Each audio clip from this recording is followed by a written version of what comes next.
안녕하세요. 알바줌마 제이입니다. 예, 그렇게 친구한테 속아서 제가 이제 다단계를 갔었잖아요. 이제 빠져나와서 이제 연락이 끊겼던 아버지와도 연락이 돼서 이제 아빠 집으로 가게 됐어요. 이 전 내용이 궁금하신 분은 이전 동영상을 좀 참고해 주시면 되겠습니다. 이제 거기서 거기 다단계에서 180만 원을 홀랑 다 털어먹고 완전 빈털터리로 이제 돈 한 푼 없이 아빠 집에 가게 되었습니다. 기댈 곳이 있다는 것이 이렇게 마음 편한 것인지 그때 느꼈어요. 이제 무엇을 해야 할지 고민이 되고 있는데 신문을 보니까 국비 무료 교육이 눈에 들어오더라고요. 실업자를 위한 컴퓨터 교육이 있어서 이제 알아보게 됐어요. 고용안전센터에 가가지고 설명을 듣고 바로 수강할 수 있는 학원을 찾아주셔서 다니기 시작했습니다. 웹디자인 6개월 과정 컴퓨터 학원이 있더라고요. 이 학원이 6개월 과정인데 한글, 엑셀 등 문서 작성하는 프로그램 과정도 포함이 되어 있었어요. 그래서 여기서 제가 컴퓨터 활용 능력, 그러니까 엑셀 자격증을 취득을 하게 됩니다. 그런데 3개월쯤 다니다가 동네 컴퓨터 직업 전문 학교에서 데스크 직원을 뽑는다는 거예요. 그 앞에 인포메이션 있잖아요. 그래서 저는 6개월 과정을 다 채우지 못하고 컴퓨터 직업 전문 학교에 이제 이력서를 내고 합격이 돼서 다니게 되었습니다. 사실 이제 이력서 내보고 안 되면 학원 더 다니고 되면 직장을 다녀야 되겠다고 생각을 했거든요.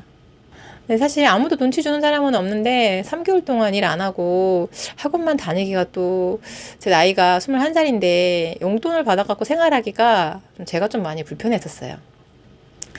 그래도 이런 배움의 제도가 있어서 너무너무 감사하더라고요. 제가 어디서 이렇게 컴퓨터를 배우겠습니까? 컴맹이었던 저는 타자도 잘 치게 되고 엑셀 자격증도 따고 그리고 이제 이력서에 식당 말고 한 줄을 더 넣을 수 있는 그런 게 생겼잖아요.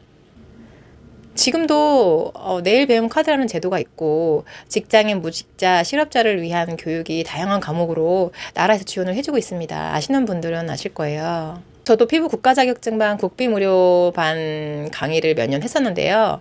미용 관련 또 컴퓨터 관련 그리고 제빵 관련 뭐 등 다양하게 과목들이 되게 많더라고요, 요즘에는. 그래서 자부담이 좀 적거나 없는 과목들도 많이 있어서 혹시 관심 있으신 분들은 이런 제도를 활용해 보시는 방법도 좋을 것 같습니다. 예, 내일 배움 카드로 해서 공부해가지고 자격증도 따시고 배움 분야에 취업하시는 분들이 꽤 많더라고요. 이제 이 제도를 알고 있지만 선뜻 못 하시는 분들이 있을 거라는 생각도 들어요. 이제 이런 국비 지원 학원들은 수업 시간이 길어요. 저도 아침에 가서 뭐 오후 3시나 4시에 오는 그런 컴퓨터 학원이었으니까요. 하루 수업 시간이 되게 깁니다. 그래서 기본 뭐 3시간에서 6시간 이상 학원에 있어야 되는 경우가 많아서 뭐 다른 일을 할 수가 없겠더라고요. 당장 돈은 벌어야 먹고 사는데 3개월, 6개월 과정을 돈 안 벌고 학원만 다니면서 할 수 있으신 분들이 얼마나 될까요? 다닐 수 없는 상황들이 있는 분들이 많이 계시더라고요. 근데 다시 본론으로 들어가서 제가 취업한 곳이 직업학교라고 하지만 그냥 학원인 거잖아요. 이제 이때 고용안정센터에 엄청 자주 갔었어요. 왜냐면 이제 학원에 학생을 모집을 해야 되고 또 센터에 오시는 분들이 우리 학원에 올 수 있게 상담도 해드리고 전단지도 놓고 오고 그랬었어요. 학원 데스크 일이 참 재밌더라고요. 학생들 출결 관리부터 뭐 방문한 수강생들 상담도 하고 또 뭐 일은 많았지만 식당 일이 아닌 컴퓨터로 이제 일을 하고 또 사원증도 목에 걸고 있으니까 그때 되게 그러니까 이 사원증을 목에 걸고 있는 게 너무 좋았던 것 같아요. 그때 당시 월급이 기억이 가물가물한데 많지는 않았어요. 한 50에서 60만 원 정도 됐었던 것 같아요.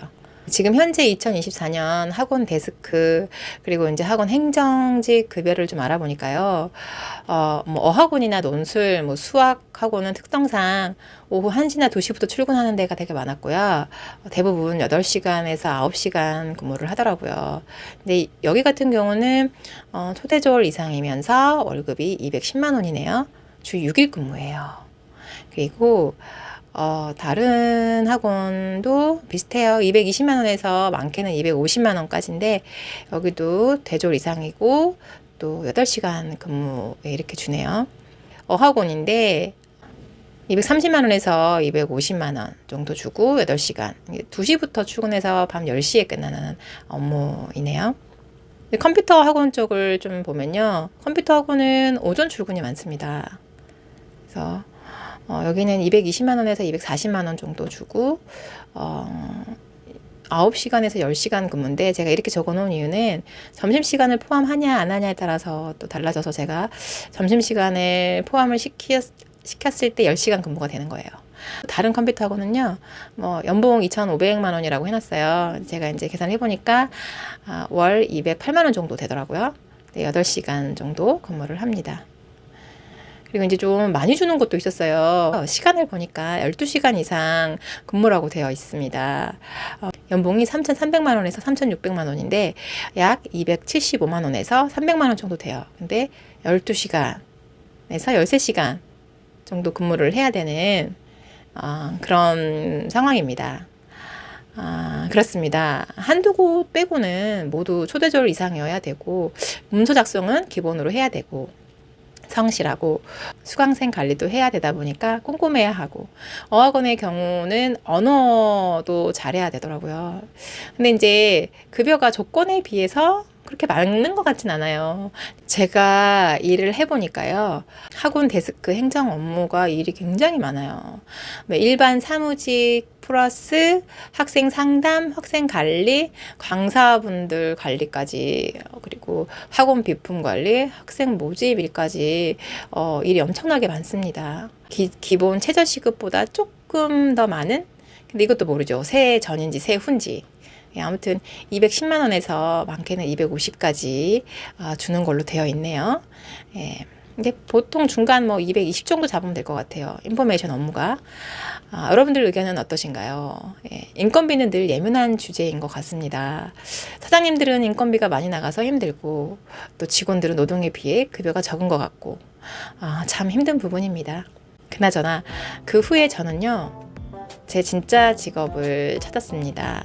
예, 그 진짜 직업에 대해서 이 앞전에 언급한 적이 있는데요. 예, 다음 영상에 진짜 직업에 대해서 이야기를 좀 해보도록 하겠습니다.